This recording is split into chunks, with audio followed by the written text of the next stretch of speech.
can't feel my face. Coffee spilling all over the place.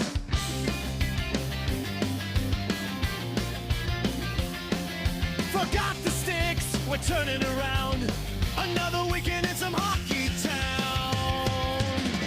With a pucked up parents, frozen toes, big hearts, bad luck. With a pucked up parents, one more tourney, one more puck. We're broke, we're loud, we love this grind. Cause our kid just scored and we lost our minds. Greetings and welcome to another episode of Pucked Up Parents. We're at episode 26. And speaking of 26, congrats to all the graduates of the class of 2026, including our son, Sam. I myself am a graduate of 1996. So 30 years since I graduated, which is depressing. Angela, how are you? Always got to bring it back to how old you are. Let's just move on from that and say, hey, we've been the pucked up parents for the last 12 years. We are novice first generation hockey parents who came in to be hockey parents when our son, who is graduating this year, decided he wanted to play hockey. And we have been figuring it out on the fly ever since and decided to start this podcast to share a little bit of what we've learned and learn some more along the way. That's true. We are the number one youth hockey podcast in Kentucky, believe it or not. So yay us.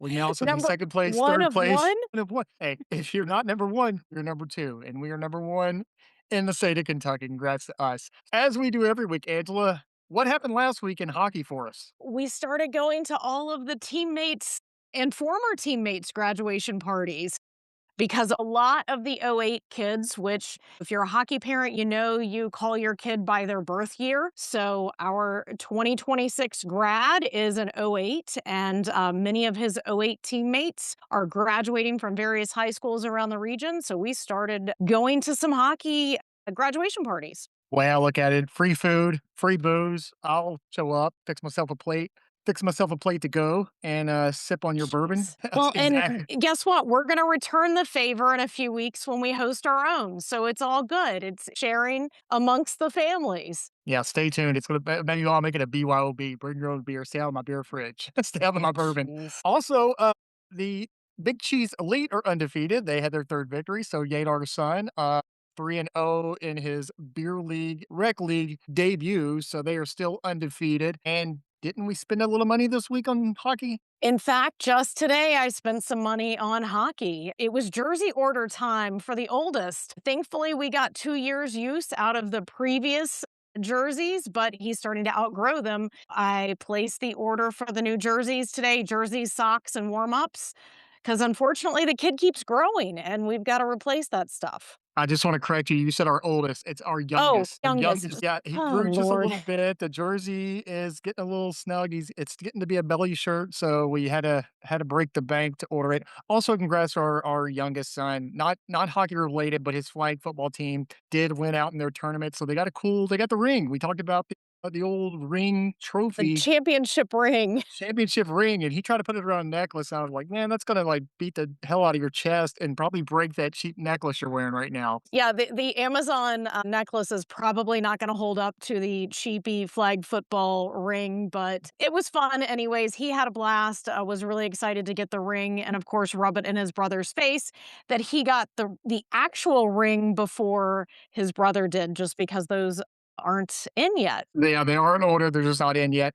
And one other final thing that I thought was awesome, we've mentioned before, our son played lacrosse, and lacrosse season's over. I think his total minutes of lacrosse maybe were 10 minutes, maybe 12 minutes, For and varsity. they had their little lacrosse banquet last night. Angela and I were unsure if we should go because we kinda felt like we were crashed. It was like a group project where Angela and I didn't do any work. We just kinda showed up. But, the coach did get up, give some words. Of course, he praised all the kids that played there for years and grew, their abilities. When he got to Sam, he actually touted how much he wanted Sam over the course of the last 4 years and congratulated Sam on his hockey achievement, especially this year with going to nationals. So I thought that was really cool and really nice of the lacrosse coach, despite Sam not being there much at all this season, to A, let him play, and B, to shout him out there at the banquet. So let's get to a quick recap of our last episode. If you haven't listened, go back and listen to it. We talked about what, Angela? Penalties. We went over lots of the common penalties and some of those crazy things you'll only see every once in a while. And that's true because I brought up my anxiety about scoring on yourself when the goalie skates off on a penalty, when a penalty occurs and the stoppage hasn't occurred yet, and you have control of the puck. I said, I bet there's a possibility that this has happened where the goalie skates out, the team has the puck, and they're passing it around, and it accidentally goes in the goal. That actually happened. The NHL, the Penguins did this. They scored on themselves during that goalie skate off by an errant pass. So I was right. I was right. It could happen. So my worries are justified. Congratulations, I So guess. I guess. Well, You get a gold I star found for one. that one. I found one. What are we doing today? What do you want to talk Well, about? we decided to talk about rinks today because I undertook a project on my own of trying to make a list of all the rinks where our oldest has played over the last 12 years. And I'm getting into the weeds on it, and I am at about, where am I? 88 rinks so far. I think I've got a couple more I need to verify. It's become a project where I am reaching out to other people and matching up photos on my phone from rink pictures on the internet to make sure I've got the right one. Anyways, with the variety of different rinks that I've been looking at and recording all of the names in the cities where the rinks are located, I thought we'd talk about rinks today.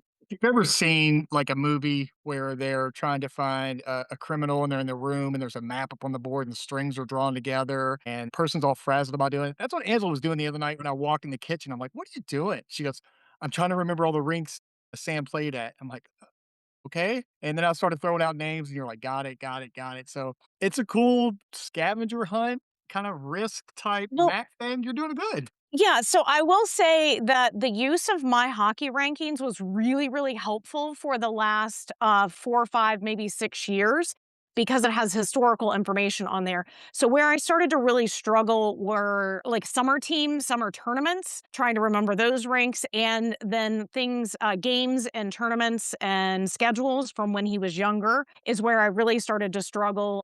Some of them were easy for me to remember because of a particular tournament or something along those lines. Others were a little bit more difficult. And in fact, I reached out to a team manager today and was like, hey, God. do Oh you my happen God. to have the schedule? And because this team manager is the way she is, she's like, you know what? I do. I have the score sheets from that season. I'll send you the list of rinks we were at that year. I think So I I added two or three more due to her diligence in record keeping. I think I ran out of the room when Angela had a picture of Sam at like 9 years old, and there was like a little Caesars billboard on the ice rink boards with a scuff on it that she was matching to a Yelp review of a rink up in Michigan that had the same board. And it was like CSI. It wasn't the CSI. boards, it was something hanging from it was like flags Oh, hanging from the ceiling. all right. So if you tuned into our Hockey Moms episode, this is a more extension of this HBI, the Hockey Bureau of Investigation, matching up rinks with where your kid plays. So let's get to the topic. What the puck am I doing? Rinks and rules and rituals. What do you got? So let's just talk some general stuff about rinks. So, did you know that not all rinks are the same size? I did know that from Shorzy. Shorzy, amazing show on Okay. Hulu. Great. Of course, you learned this from Shorzy, not the last 12 years of our kids playing hockey. Nope, not at all. Okay, so there's the NHL or the American sized rink, which is 200 feet by 85. And if you remember, that came up in a previous episode because of the name of a tournament group that is 200 by 85. Right. I was getting emails in my spam box from 200 by 85. I'm like, what the hell is this type of spam? What are they soliciting? Nigerian Prince wants my credit card right now. And Angela had explained to me that's the dimensions of the rink and that's the name of their company, which I think I made a joke about how bad the marketing team was with that name. And So the other size rink is an international rink or a European rink or an Olympic rink, which is a little bit wider. So it's still 200 feet long by about, because they do in meters, so it's about 95 to 100 meters wide. So it's significantly wider than the standard rink here in the US. why the difference? Why NHL? Why is the NHL different from the Olympic? From what I understand and the little bit I've read about it, it's a difference in the style of play. So the NHL play is a little bit more physical. Guys are more on top of each other versus the international play where things are spread out a little bit more. Oh, so you're saying the North American game is different from the European game in physicality versus finesse. Correct, which I we've talked learned about that before. from And Shorzy you and sure you Pie. learned that from Shorzy too. But for us and for the kids and for the youth out there, if they do end up playing on an Olympic size rink, which happens sometimes during tournaments, or maybe your home rink has an Olympic size sheet of ice, it does make a difference, especially for the younger kids because there's more area to cover when they're skating. The angles are going to be different because if you're on the boards, you're going to be further away from the net or from your player who's at the point or something along those lines. It's also different for the goalies because they're seeing the puck coming in from a wider angle because you've got more space. So it's definitely different if you run into that. You may see, especially your little ones, are going to get worn out a lot faster because they're covering a lot more ground. Yeah, I can't imagine. I mean, this doesn't exist in other sports. Football's American football. Football's football. You're not playing on 125 yard when you go up in Canada. Baseball, the dimensions are locked, loaded, and set. So again, No, they're not. you're shaking your head. Baseball, well, No, as you get to the league, outfield fence is going to be different at different locations. okay, the fence. I'm saying like the dimensions between home plate and first, Yeah, first the and second. dimension, yeah, right. But I think that it's still a difference in the play of the game if you're playing on a baseball field that has a 300-foot fence versus a 450-foot fence or something along those lines. Right, but I'm just saying the It dimensions still of. changes the game. Yeah, yeah, yeah. Okay, sorry. I'm a sports idiot. So Just saying, let's talk if you about the want to rink. make that comparison, we can do that. I thought I had a good comparison, and you crapped all over it, understandably so, and rightfully so. I apologize to all of our listeners. I don't know baseball that well, I guess. Let's talk about the ice itself. I've heard hard ice, soft ice. I know pond hockey ice is crap. So what's the difference there? Well, so ice can be harder or softer, and it's determined by the temperature of the ice and the water purity. So typically, hockey players want harder ice because usually harder ice is faster ice. And softer ice is typically preferred by our figure skating friends because it's a little bit softer, a little bit easier to use that toe pick to do all of the wild things that they do. So you said water purity. So the water's cleaner, the better the. I mean, are there rinks sponsored by Fiji that have a little filtered water and it's all I clear? listen, I don't know who sponsors the water in the rinks, but when I was reading up on what determines the difference between harder ice and softer ice, water purity came into that. My guess is just like your ice in your refrigerator, the better quality the water, the better quality your ice cubes. That's gotta be a missed opportunity for all those water companies out there, your Evians, your Nestle's, all them to sponsor the actual ice and just be like, "Oh, yeah, check it out by the goalie net. It's super clear and clean." So the Yeah. water purity method and then the pond hockey because, I mean, the pond hockey when you're outside, clearly it's not pure. It's probably super hard, Well, so super it's not a dangerous. controlled situation. Ammonium. Right, it's not Zamboni'd, it's not a controlled situation. Your indoor ice rinks, you have a controlled environment. You control the temperature, you control the water quality, you control all of those things so that you can really finesse the ice to whatever density you want it to be. Whereas I if you're outside, it's just you're at Mother the Nature's a mercy Zamboni of driver. Mother Nature, right? Mother Nature's a Zamboni driver, and the kid peeing on the ice is the only one resurfaces the ice. Now, below the ice, let's talk about that. I've seen this firsthand as I've watched. We have a 12U his rink. They're adding a third sheet of ice, so we've kind of seen the growth of it. What's underneath the ice? What are you seeing there? They have what they call you'll hear it called lines or pipes. I know you've seen this going in, watching that rink being built. There are literally hundreds and hundreds of little lines of piping underneath the ice. That's where the refrigerant goes through that actually helps to freeze the ice, Yeah, and that's all set in sand. it looks like a giant grid line. I mean, it's huge. It's so much piping under it. Right, tons and tons of piping underneath of it, but that's where the refrigeration lines and I'm not gonna get too technical on this because I really don't know that much other than the lines are there. They're set in sand on top of concrete, and then the ice is built on top of that, and the ice is typically built layer by layer, and the ice isn't naturally white, it's usually painted or there's some sort of surface that's put in to make it appear white, as well as the lines and the logos. I've always been curious if you didn't paint the ice and just layered it on like that, what would it look like? I guess you'd probably just see a little bit of clear and probably all that piping at the bottom. Well, you would see what you see at the studio rink at the barn by our house. Just How it's dirt. kinda gray? Just yeah, Yeah, just it gray just out, yeah. looks gray, but then the actual rink that they play on, it's been properly painted with the lines and all of the different I don't wanna say decals, but all of the emblems that belong on the ice, the face-off circles and the blue lines and all of that. So they basically put the ice on it like an inch at a time, 1 inch, let it freeze. Uh, Not even an inch, not even even an inch. smaller. Yeah, because the entire ice is usually I think I've read that it's only about an inch thick when it's complete, like an inch to 2 inches thick. That just doesn't seem like a lot to me in It terms of doesn't. ice. Well, I don't know, but I know it's done that way and it's built in layers so that you get that nice smooth surface to it. It's not like you can just fill up, like you fill up the swimming pool and let it freeze. That's not how it works. They're gonna do it slowly layer by layer, and there are technicians that, especially with the professional rinks, that their job is to keep and maintain that ice, and there's a lot of technicality to it that I'm not even gonna try to get into. Ice engineers. All right, surrounding the ice, what do you got? You got your boards and your glass. That's, something else that's gonna be different at every rink. I think it's pretty standard kind of the height of the boards, but the glass is gonna be a little bit different at different rinks. Sometimes you have glass in front of the penalty box, sometimes you don't. There's never gonna be glass in front of the bench. How high is that glass in front of the spectator area? Those kinds of things. And then the boards have some give or some bounce to it too. So you're gonna have a different trajectory when the puck bounces off of boards that are quote unquote dead versus newer boards that have a little bit more bounce to them. We've been to rinks where the glass is made of glass. It's made of plastic, like a thick plastic. And we've also been to shanties and barns where there's like a missing glass, so they just chunk up some plywood. There's some plywood up there. So you see it all. The glass is clear, transparent. The glass is dirty as hell. You can't see anything. It's fogged up. It's beat up. It's beat There's to there's crap. It's puck marks scratched. everywhere. Yeah. There's a rink rat, smudgy face and fingerprints all over it.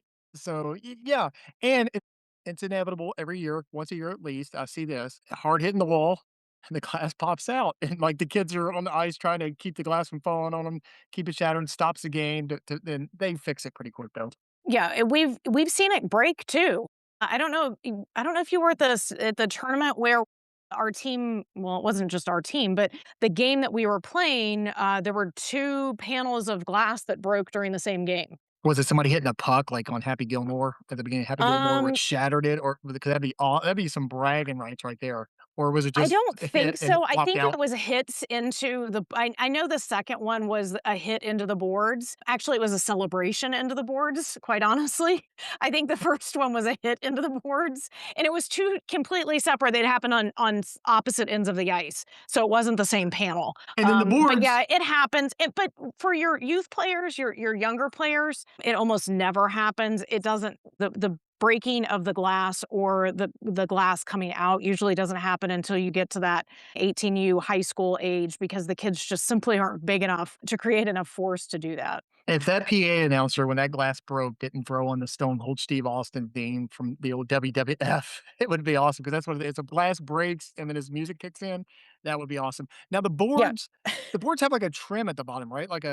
Don't they have like a little like rubber trim or something? It's a little, yeah, kind of the same thing that's on the top of kind of that little shelf between the boards and where the glass is. Now let's talk about the dangerous part of the boards, the old Zamboni door, or even the doors in general. But the Zamboni door, I know it's I mean, it's a garage door essentially to get the Zamboni on the ice. And man, depending rink by rink, that is a danger zone for hockey players. It could be. We've seen sticks get caught indoors, particularly Zamboni doors or just the regular door entries. We've seen doors pop open. I don't think I've seen Zamboni doors pop open during a game, No. but definitely the regular doors, typically the ones that have the glass on them. And then sometimes at the Zamboni door, the ice is a little bit different because that's where the Zamboni is pulling on and off of the ice. That's typically our more barn-like rinks or our older rinks that have more ice issues near the Zamboni doors. And then for a player, the could play differently off the Zamboni doors than it does off of the other doors, or I mean, off of the other boards, just because those are movable. They're open and closed all the time. It's just kind of a slightly different surface. And when you get really technical with it and the players get really used to a particular rink, they can know that that puck's going to bounce off of that door differently than it does elsewhere. Speaking for our barn here in Northern Kentucky, that Zamboni door area is no man's land. It's kind of sloped down because, again, like Angela said, that's where the Zamboni's going off the ice. So the puck gets locked in there and kids are trying to dig it out. And of course, everybody's tied up in the door trying to knock it out. And I've seen some wild bounces off there where it's gone like right back up to the goalie and unexpected soaring occurs because of the wild bounce coming out of the Zamboni door. Yeah, I've seen that a couple of times at several different rinks where the puck just kind of comes off really weirdly because of the break in the boards where the doors are. Just something to kind of be aware of and know that you might see some different puck movement depending on where it hits on the boards. Angela, what's that rule? Yeah, you Don't get on don't the go on the ice. ice before the Zamboni doors have closed. You will Yes. see hockey players, you will see everybody lined up at the door waiting on those Zamboni doors to close. And if they step foot on that ice for that Zamboni still out there, there's gonna be some, angry rink managers with Zamboni driver. I keep Yep. in my head, Zamboni drivers, I picture I don't know, I'll name 3 real quick. Remember the movie Rocky? Yeah, yeah, Where he yeah. takes her skating and he, like, pins Yeah, the guy to let him he and walk. he's walking and she's skating. Yeah. Yeah, Rocky's wearing Chuck Taylors running down the ice while Adrian's skating basically like I would skate. Happy Gilmore, where he also pinned Yep. off a guy so they could have a little date. And then Deadpool, you've never seen Deadpool, which is I a was gonna say I don't know Deadpool.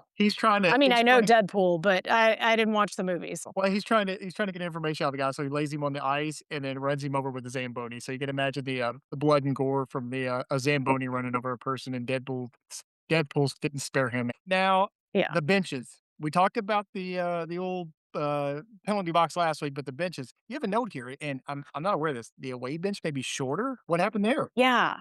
Just This it's an is a-hole move. Okay, yeah, this is petty hockey players. There is a I don't wanna call it a tradition, but there's definitely a thing, and I've actually seen this at rinks, mostly college rinks or NHL rinks or, higher level rinks, where the away bench, where the actual bench is, where the players sit, is shorter than the home team bench. And the theory is that if the away team players are sitting on a bench that's really low, it forces them to sit lower so their knees are kind of up, and it affects the way their kind of blood flow and the lactic acid buildup in their legs, and so it makes the recovery between shifts a little bit harder on the away So team. when you're saying shorter, you're not saying shorter lengthwise, Likewise, I'm saying the you're saying bench it's is lower spotty. to the ground. Like a toilet at my old grandma's house that I used to Yes. go and I would sit down and have to, like, grip the walls to get up because the thing was so my ass was, like, a foot off the ground. My knees are 4 feet off the ground. So, what a a-hole move. Can't Yeah, imagine. that's definitely a thing too. You may notice that. Even our youngest noticed that at a rink this past season. It's definitely a thing, definitely seen it. The other thing some petty hockey players do, or I guess rink builders do, the away locker rooms are often tiny, have cold showers, not enough benches. There's always, they just try to make the away team miserable, I think. Icy hot in the plumbing, the Yeah. toilets leak. Yeah, good lord. I didn't know about the short I'm curious if anybody has seen this, the shorter bench. I would be like if it were me, I would travel with a booster seat from Applebee's and just put that thing down on It's on the just bench. Here, have a seat. Except your butt's not gonna fit in that wearing hockey pants. Ask Henry about the short benches. He experienced that for the first time this season. You're sitting on the Lollipop Guild's, bench. Alright, let's talk about staying on the subject of seating, let's talk about the spectator seating. Now, we've gone into some conversations about keeping warm at the rink. We won't really dwell into that, but the seating in general, and it is a huge range. What do you have? Right. You've got some of these rinks, the nicer rinks, the NHL rinks or the college rinks, they have some nice plush arena seats, whether they're the plastic kind of fold down stadium seats. We've even seen some that are padded. So those Where? are Where are super these padded nice. s what's this The magical rink that has padded seats? the Blackhawks arena. Ooh, black Oh, their practice arena that's across from the United Center. I ooh, know that one had seats. And I've heard of heated seats. People have talked about the heated seats. I've not seen heated seats, but We've got I would love to know about that. we got feedback on our episode about keeping warm, and somebody's like, "Yeah, our rink has heated seats." I'm like, "You must be rich." That's nice. I mean, I've seen the heated seat pads, the people that bring in, like, the The l pads to sit on that are heated, I've seen that, sweatpants. but yeah. But And most of the time, you're gonna get bleachers. So bleachers are whether they're aluminum bleachers are miserable. aluminum bleachers are the worst because they get cold and they just make you cold. But then you've also got a lot of times they're plastic bleachers or wood bleachers. We've seen that a lot too. Wood, take wood or plastic over aluminum any day just because that metal gets so cold, and it's really miserable. They both have their advantages and disadvantages. I'll say this, aluminum, all right? You have a four-year-old kid down the bleacher, and he's standing up and wiggling his legs, and it moves your butt around. It's also cold.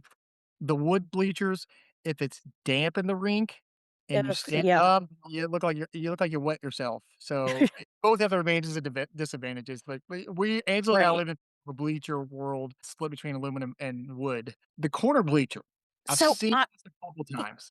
So when I was going through pictures this week of rinks and trying to identify rinks, I remembered that there was, and I had a picture of a rink where the bleachers were like in the corner of the building. So think about where the boards kind of curve. The bleachers were there and they were almost triangle shaped bleachers going up.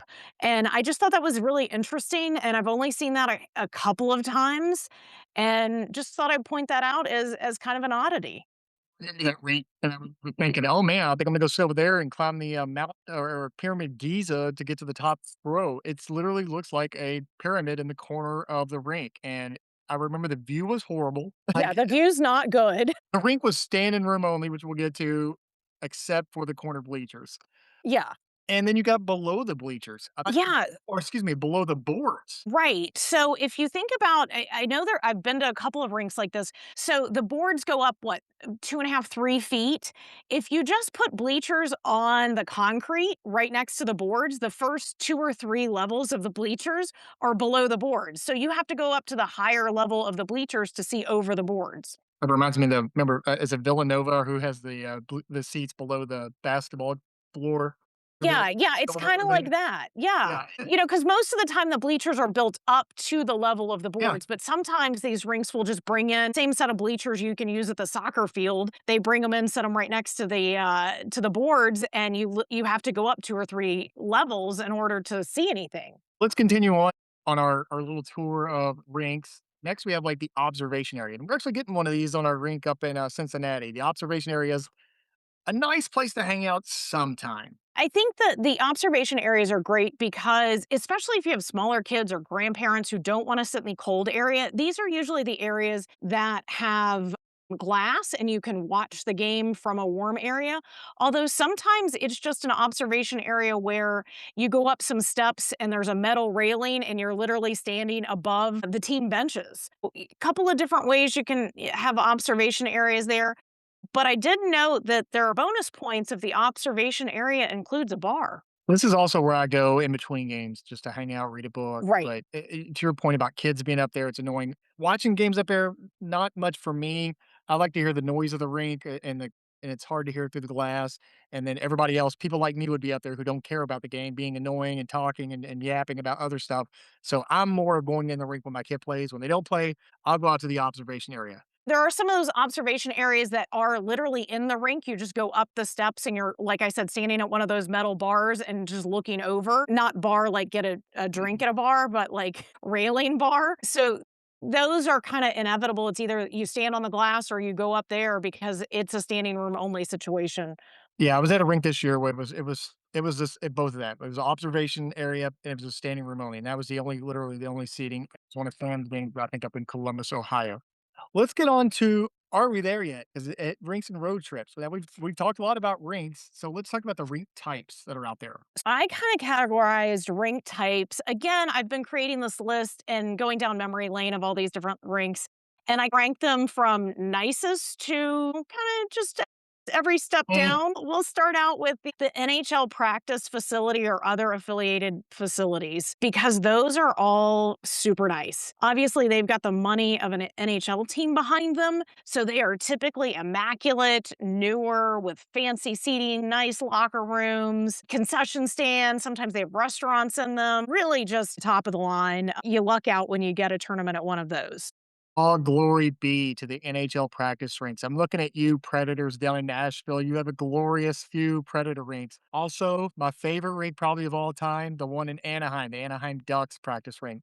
Gorgeous rink. Super warm. I get cold easily. The boards are perfect. The seats were level with the glass. It was awesome. So yes, NHL. Pittsburgh, same thing. Pittsburgh, the Penguins practice facilities, pretty nice there too. Definitely top of the line for all the reasons. All right. And the next tier down, college rinks. What reads college rinks? Yeah. Especially the major college rinks. They're what I would say probably the closest you're going to get to the NHL rinks. They're typically a little bit smaller, maybe not as many sheets of ice, but they're usually really nice. You get some nice seating. They're typically not as cold, especially if it's their main arena, not the practice arena. The only downside to that is if school's not in session, you may not have some of those other facilities or those other things when school's not in session. So, like, the concession stands won't be open because school's not in session, things along those lines. We were up at I Notre Dame one time over Thanksgiving break, and the whole town was dead. We were just utilizing their facility. I like to go out in between games and kick the old hacky sack, and none of the students are out there in the quad to hang out with me and kick the hacky sack around. Hacky sack is back, Angela. It's back. Yes, I know. Hacky sack is Hacky back. sack is back. We used to play with that back in the 1990s, late 90s, Right. Yeah. last century, a long time ago. Last century. But yeah, the college rinks are fun, especially when they're on campus.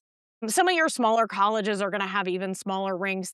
And then some of the colleges utilize community rinks. You may run into that too. And the ones that I put in this category are going to be your major colleges. We played obviously at Miami University. We've played at Ohio University. I just mentioned Notre Dame, State, Michigan. A lot of those larger universities are going to have, really nice facilities. When you're there, take advantage. The next tier down would be your multi-sport facilities, which is kind of what we have up here in Cincinnati. We definitely have a multi-sport facility, and I think there's a lot of different levels of that. Some of them are nicer than others. I also put community centers in this category as well. We've played at a lot of community center rinks, whether it's like a city-owned or a county-owned rink that usually contains some other facility in it, whether it's a fitness center, swimming pools, tennis courts, things along those lines. Bar. And when Yeah, sometimes there's a bar for sure. I mean, workout facility. Yeah, basketball courts, you name it. I will say the community centers are nice because they usually have some good warm spaces. They've got usually good concession stands, lots of parking. And typically there's a park or other outdoor activities nearby. And I know I've mentioned this before games, when you get your kid there an hour early, I like to go out and go for a walk or just kind of do something outside when it's not absolutely freezing or snowing.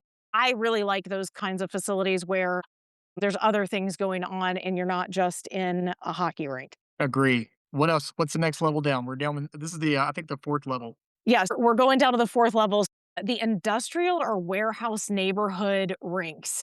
We see this a lot to the point where our oldest will joke about it sometimes if we're just driving somewhere and it looks like some sort of a kind of a warehouse district or commercial buildings. He'll Carmel, say like, Indiana. Is this yeah, Carmel, Indiana? exactly. Carmel, Roundabout City. Indiana. If any listeners from Carmel, Indiana are listening to this podcast, enough with the roundabouts. And you guys are out. I mean, it's like, okay, it's past the Zappos warehouse, next to the Amazon facility, past it is out there. Yeah, it's out there. There's a bunch of roundabouts. There's a lot of warehouses and just industrial buildings, whether they're like car maintenance facilities or packaging. There's just so many. And Carmel's not the only rink that I've seen this. I've seen this in so many areas where you've got this rink plopped down in the middle of a industrial neighborhood, essentially.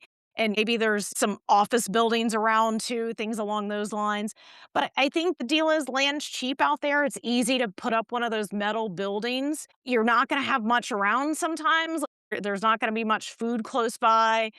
You're probably going to have some railroad tracks around. You're going to have be driving through a bunch of stop signs or roundabouts to get to it because you're in one of those industrial commercial neighborhoods. And to your point, it's advantageous because it's probably the weekend and the employees are less there in that warehouse district. So there's more parking. There's a good selection of restaurants around there. And I think the Carmel, Indiana one, or it's one of them too. You keep talking about the railroad tracks. There was one where the old railroad tracks were ripped out. There was a nice walking path right next to the rink, which I used to love to go on in between games Yeah, and just go for like a long walk on an old rail path. It was really cool. yeah, I'm pretty sure that's one of the Carmel, Indiana rinks. And those rinks are typically no frills. They're pretty basic. You've got an ice rink, you might have a small concession stand. Usually not a lot going on at those rinks, but hey, it's ice and it does the job. All right, we've drilled down to the fifth layer of hell that is an ice rink and the barn, which We'll the just yeah. barn is Well, nostalgic. It's I think it's traditional, it's nostalgic. There's a lot of rinks out there that are literally just barns or they're a metal building or a cinder block building that are built specifically for an ice rink, and, they've been around forever. Would you define a barn as it works? Yeah, We built a absolutely, barn, it yeah, works. it works. Wait, that's an abandoned mall in St. Louis? Put a rink in there. It works. Well, I also, as I was going through rinks, I found another one up in, Michigan that we've been to a few times. I'm pretty sure it was an old Kmart or Sears or something. Was there a blue light in there when they scored a goal? The blue light special? Remember the Kmart blue? I didn't catch Instead of a that, but red light, it's a blue light. it really gave me the feel of an old department store that they added some rinks to, and quite frankly, our local barn here around the corner was a former tennis center. It was an indoor tennis center before it became an ice rink.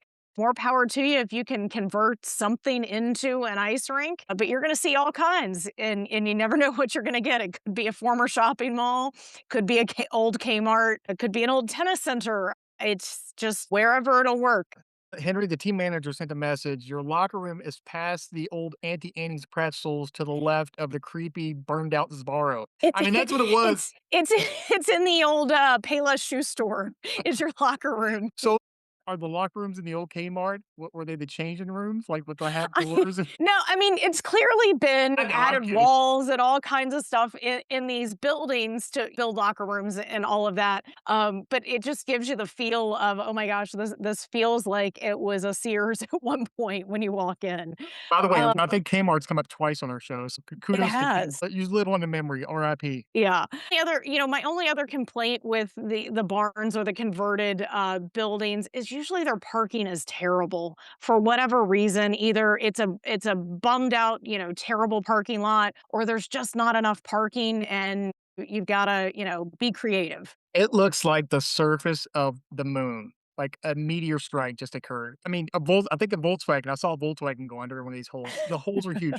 I'm thinking of 2 right now, our own rink, I'm sorry. It's gotten paved, it's gotten It's better, yeah, but they paved it recently, so it's way better. back when we started, you could fish in one of their mud puddles, and that there's a one at a fairgrounds in Columbus, Ohio, and that rink takes you a while to get to when you get into the parking lot because it's at the fairgrounds, and they've been doing a lot of construction, and holy cow, I went up there with a washed wax Maxima, and it was mud everywhere, potholes. It was just a mess, a total mess. On top of that, you have hockey parents. Listen up. Turn your radio up right now. Let's have a little heart to heart with a Michael. You park terrible. You're terrible parkers, all of you. Stop double parking. If there's no lines, make a best guess next to the car to you. And on top of that, at practices for hockey and even hockey games, your kid is there for an athletic event. You don't have to drive them 2 feet from the front door to let them out. Make them walk. Make them carry that bag. And I'm going to put on my firefighter hat, okay? I'm also a firefighter, 30 years. You're blocking the fire lanes when you do that. I saw it happen firsthand at our rink. There was a lot of cars trying to get to the door. And what happened? There was a medical emergency with a coach for the basketball program up there. And they had to corral all those cars out there. Don't be a-hole parkers at these rinks. I'm getting off my soapbox I now. was gonna say, can we end your rant now? Because speaking of the fairgrounds rink, I want to point out that is really a barn because during the summer it is literally a horse show arena, and during the winter it is an ice rink So that rink smell I'm smelling is a mixture of hockey sweat of hockey and horse and horse shit. plop. Yes, it is. It is, which kind of takes me to the next category. We've run across this a couple of times, what I'm going to call indoor-outdoor rinks. So we've seen a couple of these. One I will call a carport style rink, which is essentially a rink with a roof over it and maybe some sort of plastic sheeting or something around it to keep the wind out. I've not seen this very often, but I have seen it a couple of times, probably more frequently up north than down where we are, where we don't get consistent temperatures in the winter. I've not ever been to one as a hockey parent. I can safely say that. I've been to one as a senior in high school back in 1996 again on a date to the one in Louisville, Kentucky. That was basically it was they built walls, I think, since then. They built walls around they put It was some a co plywood up around it, and, we played there. The high school team played at that rink last year. didn't they have a bad parking 1 lot too? game. Oh, it was awful. Yeah, the parking lot was terrible.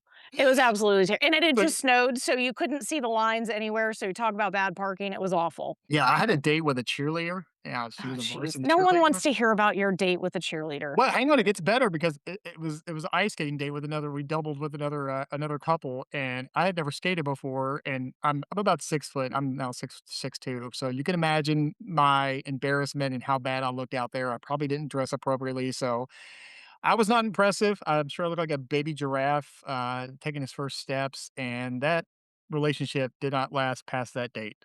Yeah, you didn't need to tell us that story. We could have inferred that from the beginning.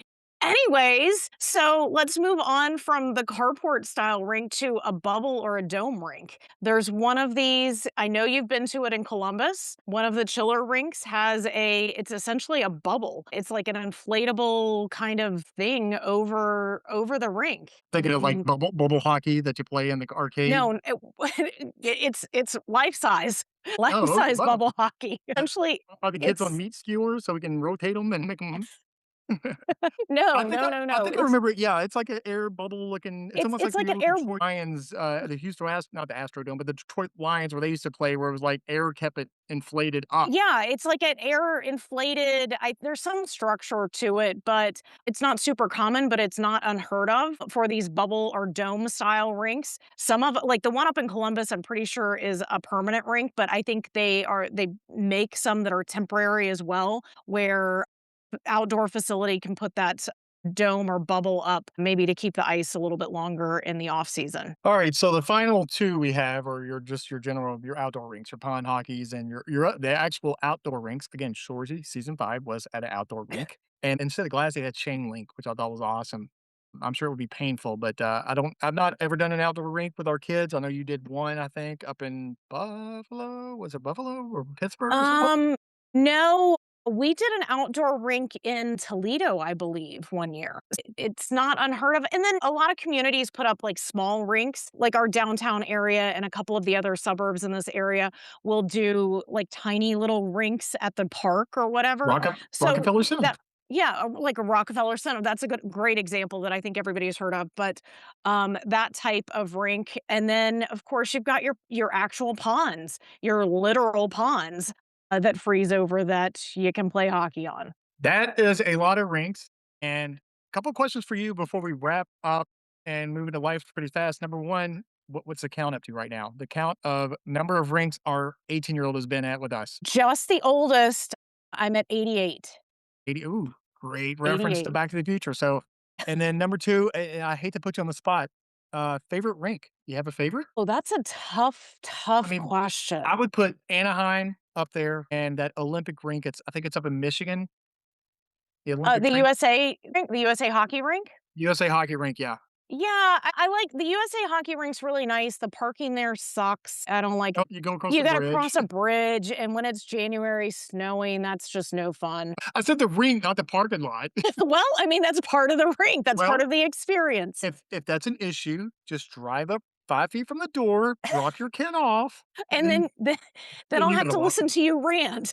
I don't I think all of the NHL rinks are really, really nice. I am also really drawn to Goggin, which is the rink at Miami University, just because we've spent so much time there, and that was probably our first really nice, fancy rink we were ever at, for any period of time or for any games. So that's kinda like the OG favorite maybe? newer, like, or more recent rinks, I guess. Anaheim was really nice. Pittsburgh, the Penguins facility is really, really nice. Buffalo's facility was nice. But just like general rink to go play at? Oh, I don't know. I That's think you tough. I think you've named plenty. I think you've named Yeah. all right, life moves pretty fast, reflections, and I know you didn't have anything for this, written down. Do you have anything, or do you want me to go into mine? Go into yours, and I have a lot of reflections on this one. Okay, my reflections are in the news lately. There's been a lot of talk about hockey rinks and about a corporation buying them up, but for the most part, we've not experienced that. Angela and I haven't. Again, it's more college rinks, local owned rinks, things of that sort. And it's a hockey community within the rink. You get to know the owners, you get to know the Zamboni drivers, and there's something about a youth hockey rink that's different from any other youth sports facility. Now, and I'll lay it out like this. You go to a baseball field. We have baseball fields around Los Angeles. You go to a basketball court. You go to maybe sometime a basketball court. You go to a football field. What's missing there? Personality. You go to a hockey rink. What do you see? There's in memoriam to a kid that passed away. A rink's named after him. We have a rink at Northern Kentucky named after a kid. The trophies are there.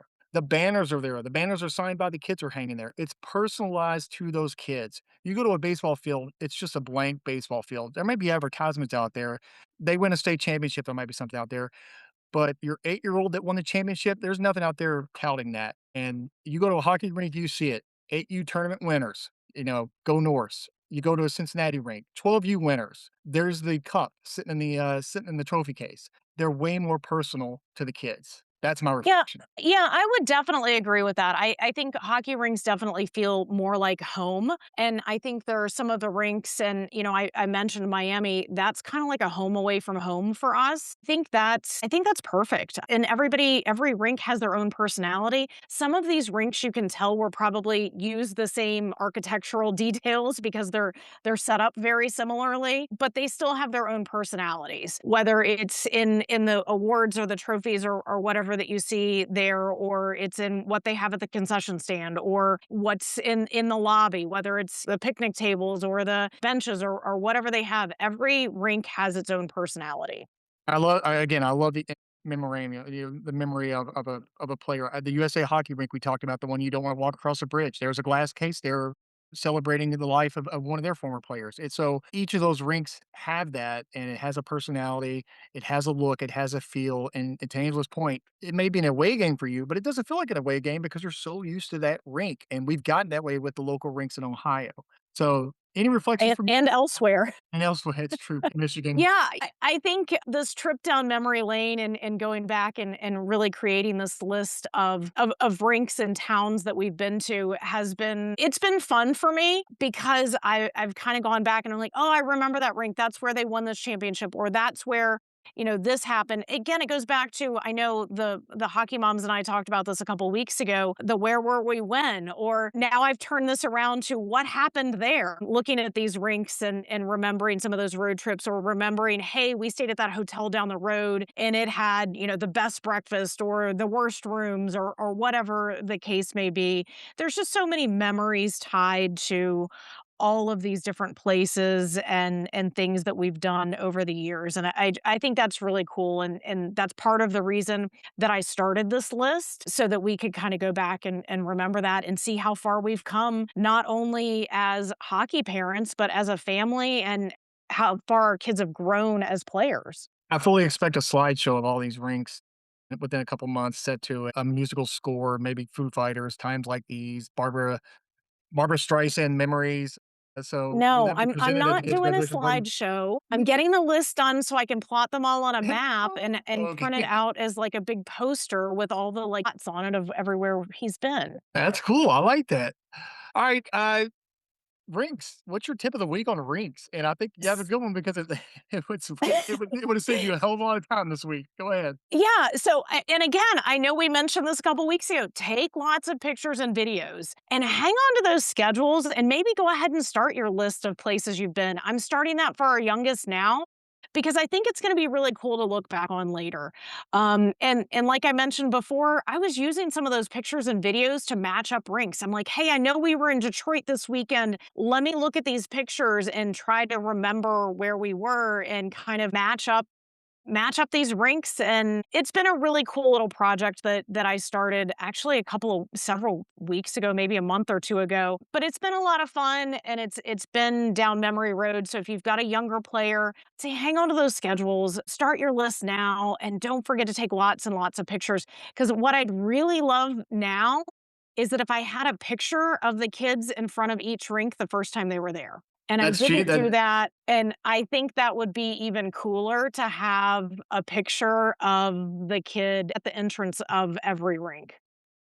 The picture thing is great. I love it. I love the pen idea, the pen of the maps. I'm a proponent of that. Love that. Great advice. Start your list now. If you have schedules, if you're 3, 4 years into hockey right now, go ahead and start digging back in the schedules. Hopefully you save those emails because Angela is, I don't want to say she's struggling, but it is turned into a full-on investigation. I think only rivaled by the JFK investigation I don't know about that, but I'm a pretty good and who internet shot JR. investigator. So once I have a picture of a place and I've got a general area, I'm pretty good at going back and figuring it out. But it's been it's been a lot of work, but it's been a lot of fun. Thankfully, my hockey rankings is out there, and I got a lot of data from there, especially for the last, I don't know, 5, 6 years. I think they have data out there. So that was incredibly helpful. So if your player's just been playing a couple years, go out there and start grabbing some of that info, or at least look back on it and do that jog down memory lane. Once you're done with that, can you go further step for me and note all the places that I ate at outside that area? No, Like Michael was in Detroit. He had some Detroit style pizza here. Went to no, Command I Brothers in Pittsburgh. Yeah, no, that would be way too difficult to put back together. But hey, that's a great idea going forward though, is Yeah. if we keep that list of, hey, near this rink is this pizza place, that burger place, whatever. I think that's a great idea. I think there's a lot of value in knowing some good places to go between games or before or after games. All right, let's get to our outro. And the first is our small business shout out. And I'm going to shout out someone we shouted him out before. We actually did an interview with him, Patrick Michael. Angela Patrick started a hockey swap app. So he has an Oh, app that cool. connects people directly. So if we have gear to give away that we want to give away, we can post it out there. And if somebody local near us or wants to come pick it up, they can go find it. So he's still brokering the deal through his app, but he's connecting people directly. Look up Patrick Michael on Facebook, and his Hockey Swap app is available for iPhones and for Android. So, Hockey Gear for All Foundation. He, of course, donates gear to kids in needs, but he's also setting up Hockey Swap for people who just want to get new gear but not pay expensive prices, and people who just want to give it away because they want it out of their garage. Hockey Swap app. Take us to our outro. Yeah, appreciate everyone listening. Follow, subscribe, share. We want to get this out there. We're having fun with it. We hope that you're having fun listening and maybe learning a few things from us. If you think we have some things to learn, share that with us. We will definitely share it with everyone else. Feel free to leave a comment or question on whatever platform you're listening on. We're also active on Facebook and Instagram, so reach out to us there as well. Yes, and we've reached 1,000 followers on our Facebook page. Thank you to everybody that shared. And we've had almost 7,000 downloads and listens, which is unbelievable. But to Angela's point, we love the feedback. And we get direct messages and messages all the time of how much they appreciate our podcast. And it's things like those that keep us going. So we really appreciate it. We really love it. Hockey season is right around the corner, and we'll have new stories, new ideas as we venture into college hockey. So, more content to come, and keep giving us your feedback. Check out our merch, top of the page. And as we say every week, keep your stick on the ice. We are all in this together. Goodbye.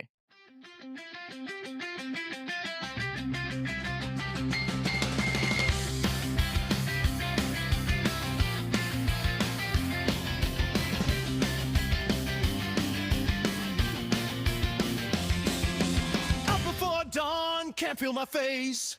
Coffee spilling all over the place.